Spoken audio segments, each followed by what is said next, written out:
Hi, I'm Gabriella, and for a long time I have been growing fruit and vegetables in any space available to me. But after a long, impatient wait, I have finally been given an actual allotment plot to call my own, the biggest growing space yet. Subscribe now to follow my upcoming series as I transform my space, try and feed the 5,000 and learn to relax. This box is broken on the corners, so I'm just going to move it over here for now. And that was the space that we did last week. We just tilled it a little bit. So I'm going to till this one, and I plan on installing a new raised bed edge to it because I want to put strawberries in here, and I need it to be high enough for the netting to actually give it space.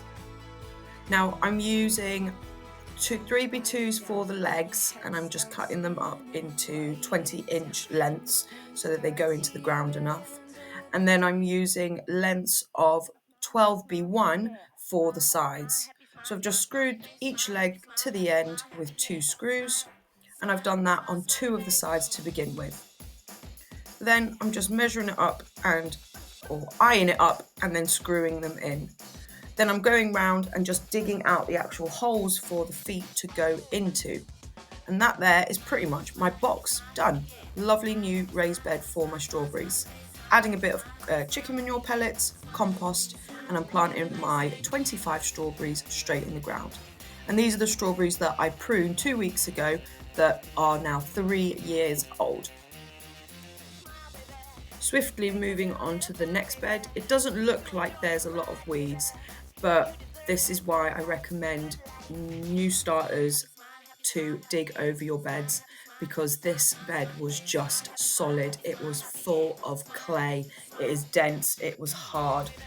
So I do recommend digging them over at the beginning. And as you can see, that I've had to go over it with a big fork, and then I'm going through it by hand, and the mound of just dense clay is building up and building up.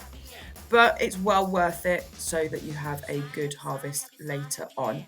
And not just the clay, the weeds. There were a lot of horsetail in this bed, and again, glad that I dug it up. Once that hard job is done, the rest just flows easily.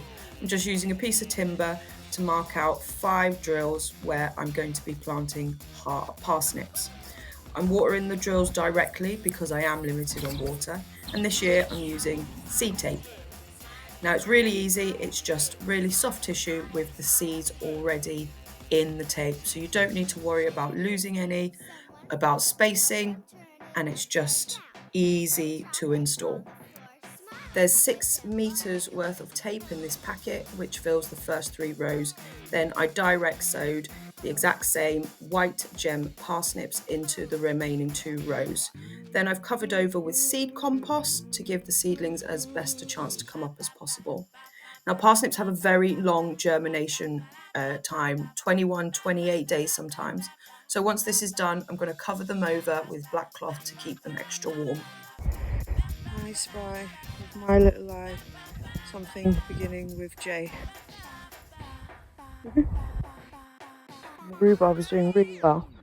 What I want to do is harvest a bit in order to give the lower leaves a bit of a head start. So if we have a look inside, J, got lots of little leaves. So I'm going to go for this leaf. This one, this is a big one, and this one as well. So we're going to go for this one, find where the crown is. Oh, there it is. It's this crown here, which has got 1, 2, 3, 4, 5. So I'm going to give this one again, take a grip as close to the bottom and yank. Oh. Oh. Oh. There we go.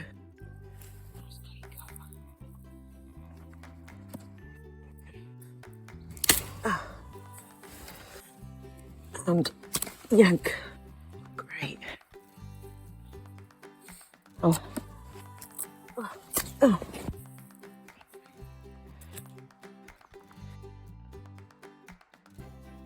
Now for a quick rhubarb recipe, we're going with 800 grams of rhubarb chopped up into 2-inch pieces. I'm going to add 50 grams of caster sugar and then let that stew. Then topping 200 grams of self-raising flour, 150 grams of salted butter, 100 grams of caster sugar, 50 grams of brown sugar milled together, sprinkled over, whack it in the oven at 180 for 40 minutes. Bish, bash, bosh, back into the garden.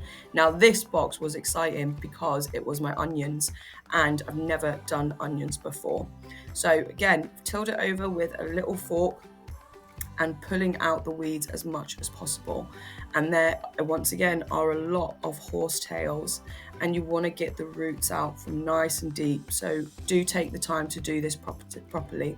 You don't have to rush, you can just take your time. I'm obviously really speedy, but that's because I'm a semi-professional.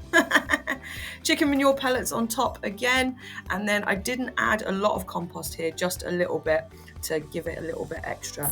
And this here is the horsetail that came out.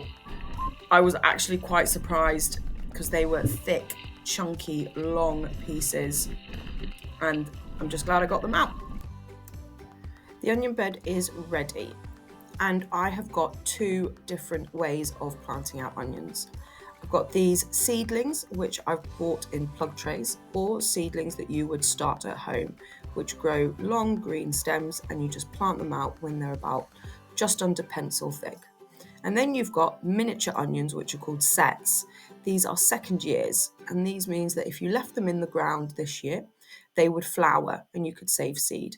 Whereas the others would actually create a bulb, and if you left those in, then by the second year, they would produce seed. You can fit 6 onions per square foot. Now I kind of underestimated how many onions I actually got in the plug plants, so I'm putting 2 per hole. Whether this works or not, I don't know. I'll definitely get an onion, but we'll see how big it actually gets. And the other sets are actually mine little onions from last year. So I've got some random cardboard and shredded pieces and a box. I'm going to take all this sellotape off and then I'm going to pre-soak it before I put it into the holes for the worms. Now I don't actually have a big water container, so I'm literally just using whatever I have here on the allotment. And then you can see that it just softens and it's easy to break.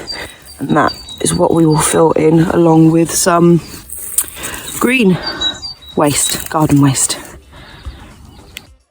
On day 1, while turning over the carrot bed, I noticed that there was no life in it, not a single worm. So I decided to buy a kilo of worms. This isn't necessary, but if your soil is dull and has no worms in it, then I think it's a really good investment. You can buy them a kilo at a time or buy the unit 20 at a time from pet stores and fishing tackle shops. No, I wasn't meant to go to a garden centre. No, I wasn't planning on buying more plug plants. Yes, of course I bought them because they were 50p a strip. Bargain! Now, they were very big and quite root bound, but that's an easy enough fix. Just spend a bit of time twiddling the roots at the bottom. I recommend doing this dry, it's slightly easier. And then I've just done that for each of them, which was approximately 20 actual broad beans, but 10 plugs. So that worked out really well.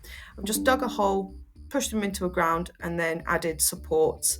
And then I'm just going to use a bit of twine that I've borrowed without returning, from one of the allotment neighbours because I have not unpacked my stuff yet. When I was planning this bed on paper, I thought carrots and spinach, but because of my spontaneous broad bean purchase, I've decided to sow 100 peas into this roughly 3 square foot. I don't think anything can go wrong, so let's just see.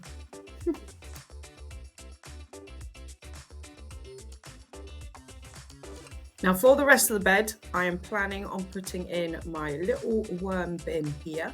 So you can see I've just put browns, which is the soaked cardboard, some kitchen scraps, and a handful of worms. I didn't actually touch them because I don't know, that just makes me feel weird, like just a large amount of worms in my hands.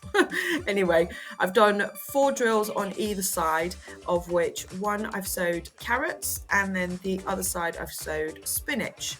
And see, I followed the same system, just dug some drills with a piece of timber, wet the soil directly, and then direct sowed. And then just covering over the carrots with a dark piece of material to keep them warm, and mesh for the spinach. I hope you can see a pattern here. So blood meal and bone, chicken manure pellets, fork over, bit of extra manure, and a hand flurry in order to get out all the big lumps. And that is how I prepare my beds.